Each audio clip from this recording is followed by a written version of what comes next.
They say winter in Chicago doesn't knock, it breaks the door down. Anyone who's lived here long enough knows that feeling when the wind slices right through your clothes like you're wrapped in paper instead of fabric. But that night, I wasn't thinking about the cold. I was thinking about dinner. And whether my kid had remembered to take the chicken out of the freezer like I asked her to. My name's Caleb Moore. 41. Single dad. Assistant mechanic at a bus depot on the west side. Not exactly a glamorous job, but it pays enough to keep the lights on and the fridge tolerably full. My daughter, Lena, she's 13 now. Smart, mouthy, funny in that way teenagers are when they forget they're supposed to pretend they don't love you anymore. Her mom left when Lena was 6, decided Mexico sounded better than responsibility, and after a while I stopped wasting breath being angry about it. That night I was waiting for the number 63 bus, rubbing my hands together for warmth, watching the snow swirl under the streetlights like glitter someone spilled across the air. I tugged my coat closer around my shoulders. It wasn't much to look at, this coat, brown, worn at the sleeves, lining frayed, but Lena gave it to me 2 Christmases ago with money she made babysitting. So it might as well have been a $1,000 jacket from some fancy downtown store. And that's when I saw her. A woman sitting alone on the bench, tucked into the far corner like she was trying to become invisible. Thin sweatshirt, no gloves, no hat, legs pulled up to her chest. She couldn't have been older than 35. Her skin was pale from the cold, lips trembling, fingers shaking like the wind was trying to break them off. She wasn't panhandling. She wasn't asking for anything. Just sitting there, trying to survive the night. I swear for a second I thought, someone should help her. Then the next thought hit me harder, I'm someone. I walked over, slow enough not to startle her. "Ma'am," I said, dipping my head so I didn't tower over her, "you're freezing. Take my coat." She looked at me like I'd offered her the moon. "No. No, I can't take your coat," she whispered. "You need it." "I'll live," I said, already slipping it off. The wind bit into my arms instantly. "You won't." "Put it on." "But why?" she asked, voice cracking. I shrugged. "Because people helped me once when I didn't deserve it. Seems right to pass it on." Her eyes welled with tears. Not big dramatic ones, just the quiet kind that slip out when your life has worn you down to the thread. I helped her ease the coat over her shoulders. It swallowed her, she was small, fragile even, but the warmth hit fast. Her shaking softened. "My name is Caleb," I said. She hesitated before answering. "I'm Riley." "Nice to meet you, Riley. There's a shelter down on Maple Street.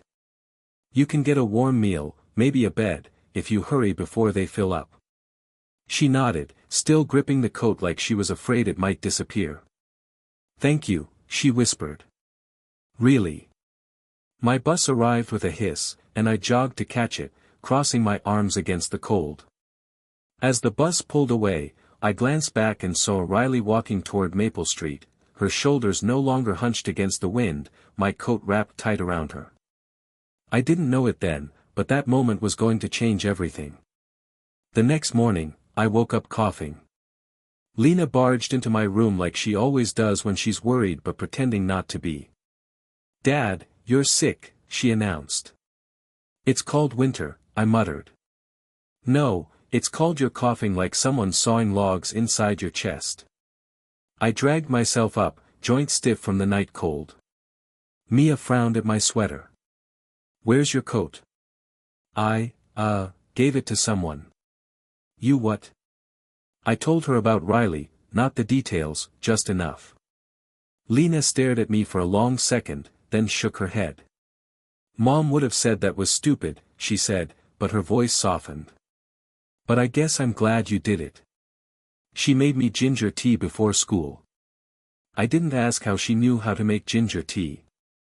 Every day she grows up, she becomes a little more like the mother she barely remembers, stubborn, warm, soft around the edges but hard in all the ways that matter. Work wasn't easier. The depot heaters were acting up and my supervisor, Gary, was breathing down everyone's neck about deadlines. I pushed through my cough, trying not to cough into the engines I was supposed to fix. During my lunch break, I checked the company announcements on my phone. Apparently, our company, North Bay Transit, had just hired a new CEO. Someone named Dr. Rowan Hale, coming in from the corporate side of the transportation industry. No picture. No info. Just a quote about restructuring the workforce for future efficiency, which usually means someone in a suit is about to cut someone who doesn't wear one. I shoved my phone in my pocket and went back to work. The days rolled by.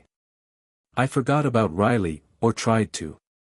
Life doesn't give you much space to dwell when bills keep showing up and your kid needs shoes that actually fit. But 2 weeks later, the company posted a mandatory meeting for all employees.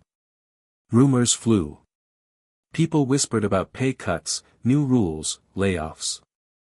Most folks were scared.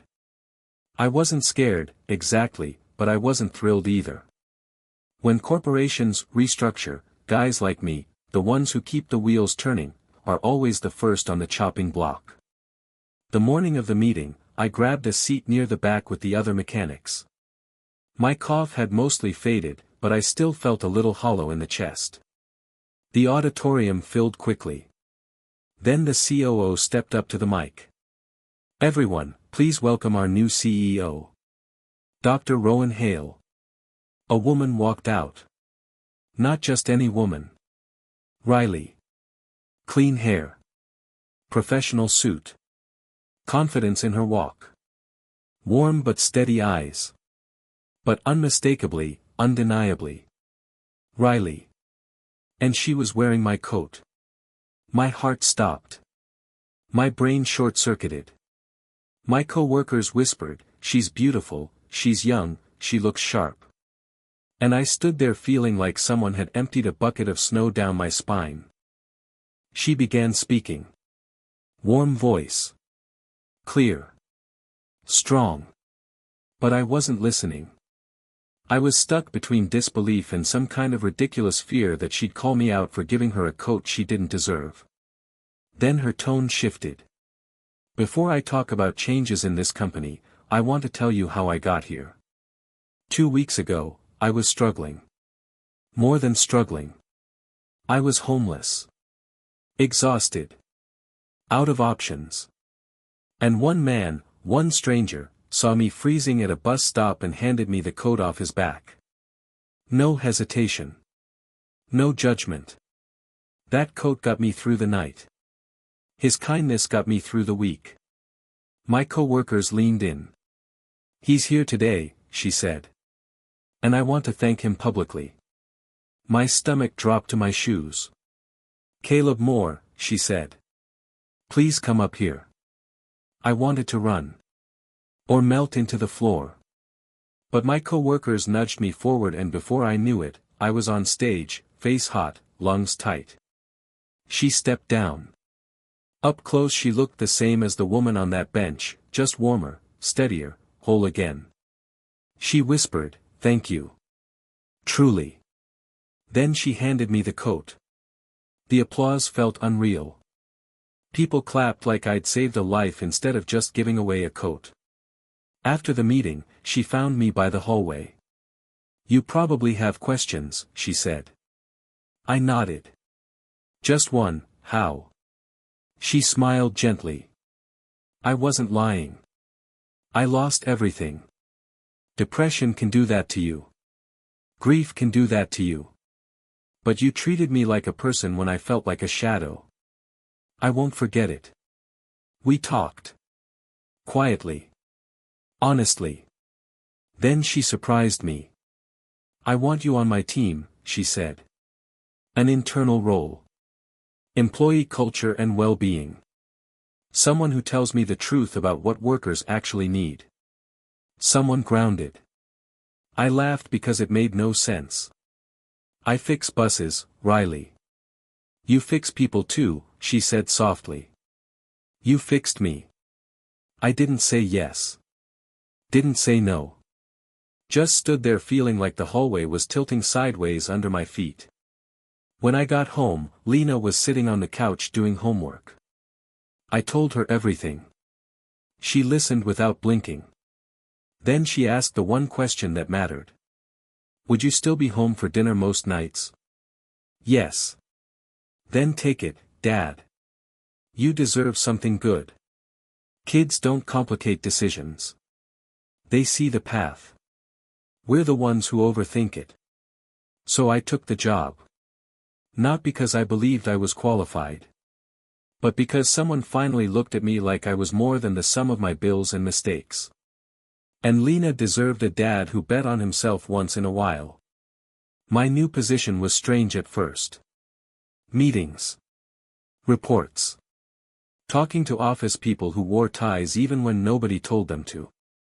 But Riley, or Dr. Hale, as everyone called her, made time for every question I had.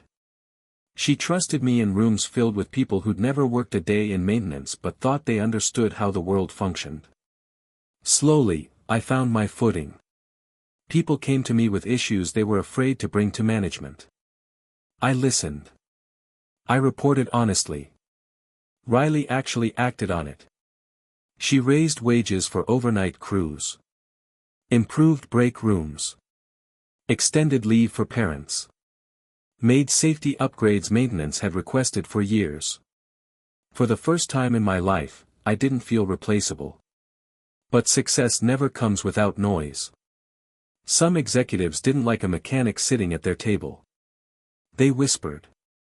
Questioned my role. Resented that the CEO valued my opinion. And one night, while I was walking to my car, I found a note tucked under my windshield. Stay in your lane, coat boy. I'll be honest. That shook me more than it should have. Not because it scared me. But because it felt like the universe testing me. Asking if kindness was still worth it when it put a target on your back. I brought the note to Riley the next morning. She read it slowly, jaw tightening. I know who did this, she said. And it ends today. Within a week, the toxic executives were gone. Fired. Replaced with people who actually cared. But here's the twist the world never expects. I didn't stay at the company. Not because I didn't love the job. I did. Not because Riley and I didn't get along. We did, maybe too well. I left because one night, Lena sat next to me on the couch and said, Dad, you smile differently now. I like it. But you also look tired in a new way. Like a way that isn't good. Kids always know. And suddenly I realized something important. Kindness should change your life. Not consume it. I met with Riley the next morning. I think it's time I go back to something simpler, I said. She didn't argue. She didn't guilt me. She just nodded, eyes soft. Thank you for everything. You saved me twice, Caleb. How twice? I asked. You gave me warmth that night, she said. And then you gave me honesty now. We stayed friends. Real friends. The kind who don't need titles or positions to justify why they care. I went back to the depot, but in a better role, better hours, better pay. Lena and I moved to an apartment with a little balcony where she planted tomatoes in the spring. And every winter, I still see people at bus stops. Cold.